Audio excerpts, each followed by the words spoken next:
د افغانستان ویاړ د ماشوم غږ د ځوان پیغام د افغان ځوانانو سرلاری پیژندل شوی ځوان قدرمن پښتون ارمان ته ورکړو چې درې سره سیاسي حاکم ستاسو د تشویق او ولولو سره یو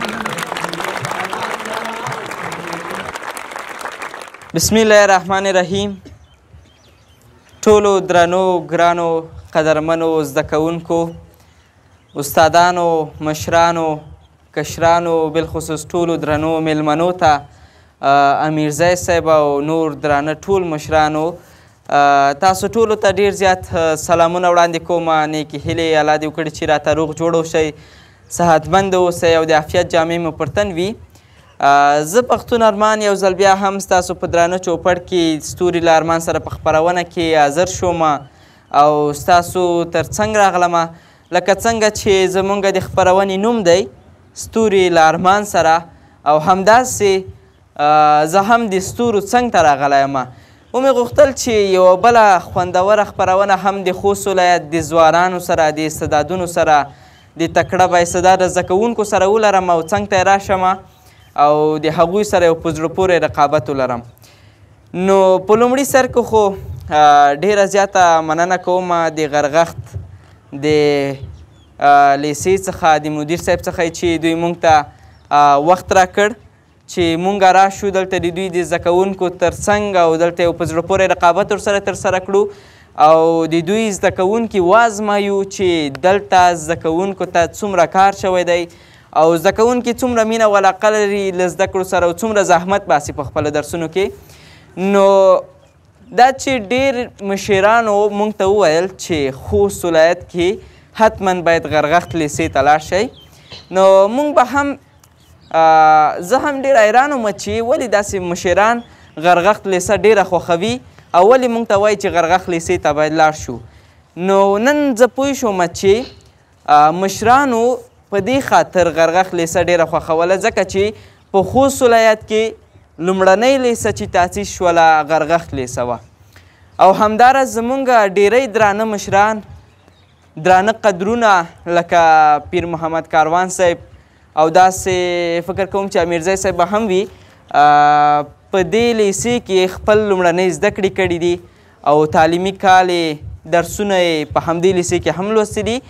نو موږ هم وغوښتل چې راشو دې لیسې ته دا چې تیر مشران که وګورو چې دلته لیسې کې درس لوستی ده او اوس د ټولنه کې ډېر یو دروند قدرمن شخصیت بلل کیږي او نن مې وغوښتل چې راشو دلته دې لیسې ته اوسني ځوانان یې وګورو چې آیا اوسني ځوانان څومره تکړه دي او آیا د تیر په شانتې لکه څنګه چې زموږ مشران دلته په دې لیسه کې تیر شوي دي آیا داسې ځوانان به پکې پیدا شي چې هغوی د سبا ورځ مشران شي او د یو مشر لقب ځان ته واخلي.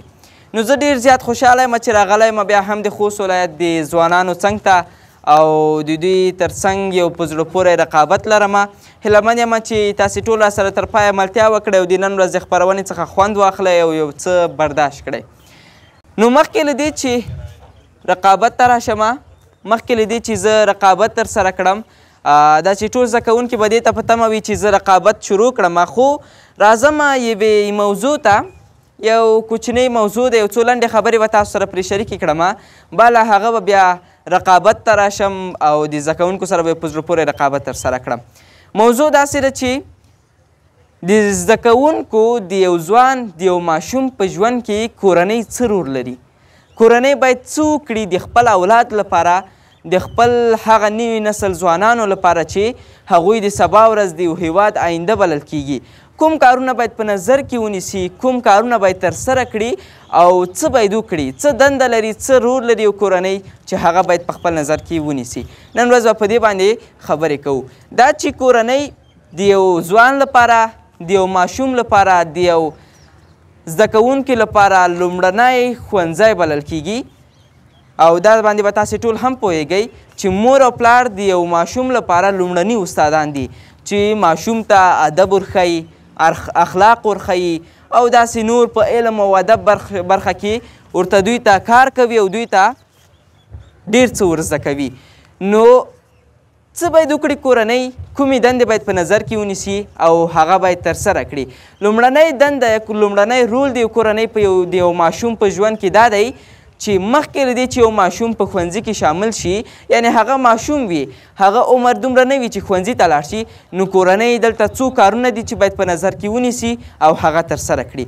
لومړنی کار د یو کورنۍ دا ده چې خپل ماشوم ته اخلاق، خبرې، ادب دا ورزده کړي. ماشوم ته دا ورزده کړي چې څنګه له مشرانو سره په یو مجلس کې کینی. ماشوم ته دا ورزده کړي چې څنګه یو مشر ته احترام وکړي.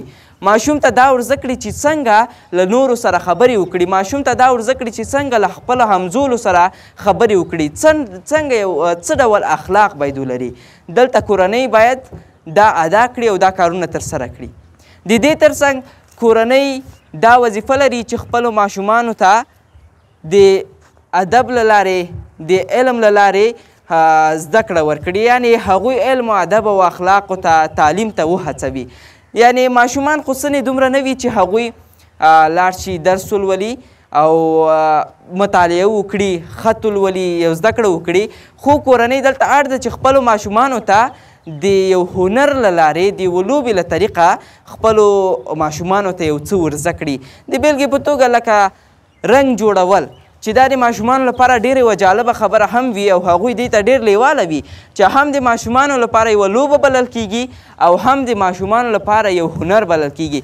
هغوی د دې څخه هم یو څه زده کوي او هم فکر یې بدلیږي. دلته کورنۍ اړ ده چې خپلو ماشومانو ته مخکې له دې چې ښوونځي کې شامل کړي دغه کارونه ترسره کړي. هغوی علم و تعلیم ته وهڅوي، هغوی ته لږ لږ املا ورزده کړي، هغوی ته خط لوستل ورزده کړي او ماشوم حق لري په خپل مور او پلار باندې چې دا کارونه ورته په نظر کې ونیسي. دویم رول د کورنۍ دا دی د یو ماشوم په ژوند کې چې کله یو ماشوم په ښوونځي کې شامل شي او هلته کورنۍ یو څو کارونه ترسره کړي. لومړنی کار دا چې د ماشوم سره په کورنۍ دندو کې مرسته وکړي. یعنې ماشوم دا چې نابلده وي، ښوونځي کې چې کله شامل شي نو د ښوونځي په قوانینو باندې ډېر ناخبره وي او نه پوهېږي چې څه وکړي. دلته کورنۍ اړ ده چې خپل ماشوم سره ترڅنګ ودرېږي او پوښتنه ترې وکړي چې تا ته نن څه درکړل شول، کومه کورنۍ دنده تا ته درکړله، آیا د ښوونکي رویه له تا سره څنګه وه، د زده کوونکو رویه له تا سره څنګه وه، آیا په ښوونځي کې مو څه ولوستل. دا ډېر موضوعات باید له ماشوم څخه پوښتنه وکړي او کوم مشکل که پکې و هغه ورته حل کړي. بالخصوص بیا په کورنۍ دندو کې ماشومان ډېر زیات مشکل لري چې بیا نشي ترسره کولی، نو په دې برخه کې بیا کورنۍ ورسره مرسته کوي. د دې ترڅنګ باید ماشومانو ته، زده کوونکو ته د تعلیمي کال په لړۍ کې وخت تنظیم کړي. ډېری داسې ځوانان دي چې هغوی خپل کار په تقسیم اوقات سره نه ترسره کوي، یعنې د لوبو وخت نامعلوم وي، د زده کړې وخت نامعلوم وي، د مطالعې وخت نامعلوم وي، هر کار یې بس خودسرانه وي، وخت نامعلوم وي او که هر کار ته ورمخه شو بس هماغه ترسره کوي او نور له لاسه ځي. کورنۍ دلته اړ ده چې خپلو اولادونو ته توسماقات جوړ کړي او توسماقات پر بنسټ هغوی باندې زده کړې وکړي. یعنې مطالعه په خپل وخت پرې وکړي، زده کړه په خپل وخت پرې وکړي، کورنۍ دندې ته خپل وخت ورته وټاکي، هغلته یې ترسره کړي، لوبې په خپل وخت وکړي او همداسې د دې ترڅنګ تفریح چې ډېری داسې مور او پلار پیدا کېږي چې خپل اولادونه تفریح لپاره بیایي ډېری چکري ځایونو ته، هغه ته خپل وخت ورته وټاکي او هر څه په خپل وخت سره ترسره کړي. د دې سره به ماشومان هم په ژوند کې کامیابه وي او ډېر لایق او زیرکه به هم وي. د دې ترڅنګ یو بل رول چې یو کورنۍ باید ادا کړي هغه احساساتي رول دی. یعنې ماشوم یوازې دې ته ضرورت نه لري چې مور او پلار یې هغه سره په زده کړه کې، په تعلیم کې ترڅنګ ودرېږي ورسره، بلکې کورنۍ دلته اړ ده چې د ماشوم سره، د خپل اولاد سره په احساساتي وختونو کې هم ترڅنګ یې ودرېږي. یعنې څنګه؟ یعنې بېلګې په توګه یو زده کوونکی، یو اولاد په امتحانونو کې کامیابیږي، نو دلته مور او پلار باید داسې ونه کړي چې هغه ته بس ووایي چې آفرین او ډېر ښه مخته لاړلې، کوشش وکړه چې همداسې نور هم ځان کامیابه کړي په امتحانونو کې او نور یې پرېږدي.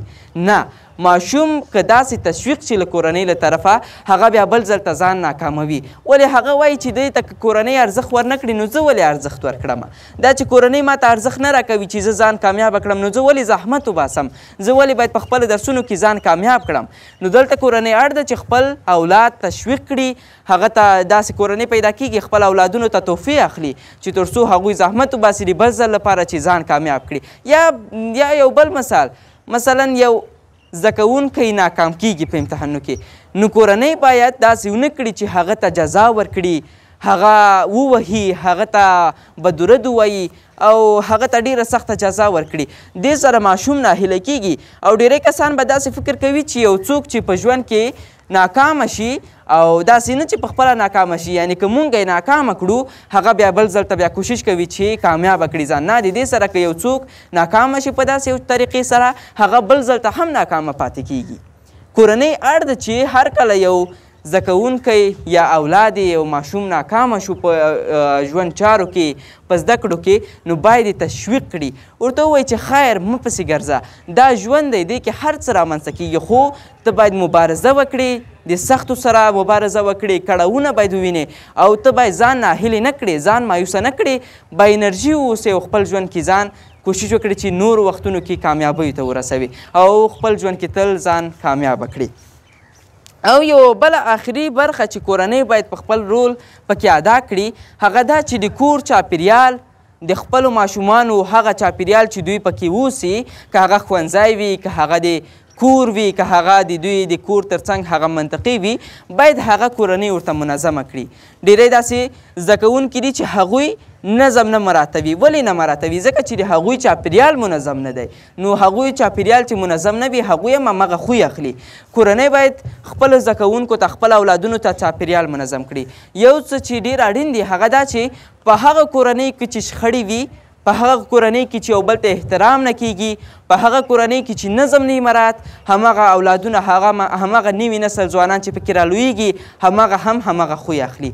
هغوی چې سبا ورځ یو کورنۍ جوړوي، یو ټولنه جوړوي، په داسې یو شکل سره به یې جوړوي چې ټول سره وپاشي، نه دا چې سره راټولې کړي. کورنۍ اړ ده چې خپل د کور نظم جوړ کړي، چاپیریال منظم کړي او یو منظم چاپیریال خپل اولادونو ته جوړ کړي چې تر څو هغوی په خپل ژوند کې کامیاب واوسي او تل خپلو اهدافو ته ورسیږي. نو پایله کې ویلی شو چې د کورنۍ دغه کوم کارونه چې وو باید په نظر کې ونیسي، د خپل اولادونو ته لپاره یې ترسره کړي چې تر څو اولادونه یې هم اخلاق ولري، هم ادب ولري، هم په خپل ژوند چارو کې کامیاب واوسي او پرمختللی ژوند ولري، هوسا او ارامه ژوند تیر کړي او چاته احتیاج ونه اوسي. هیله یم چې ټولو زده کوونکو یو څه ترې برداشت کړي وي او خسته شوي ونه اوسي او یو څه د موضوع څخه زده کړي وي. نو رقابت نه به تیر شو. نو دا چې ټول زده کوونکي رقابت ته لیواله دي، رقابت شروع کوو، زمونږ خپرونه د رقابت لپاره ده. نو مخکې له دې چې رقابت شروع کړو، زده کوونکي زمونږ تر څنګ راسي، موږ به هم تر هغه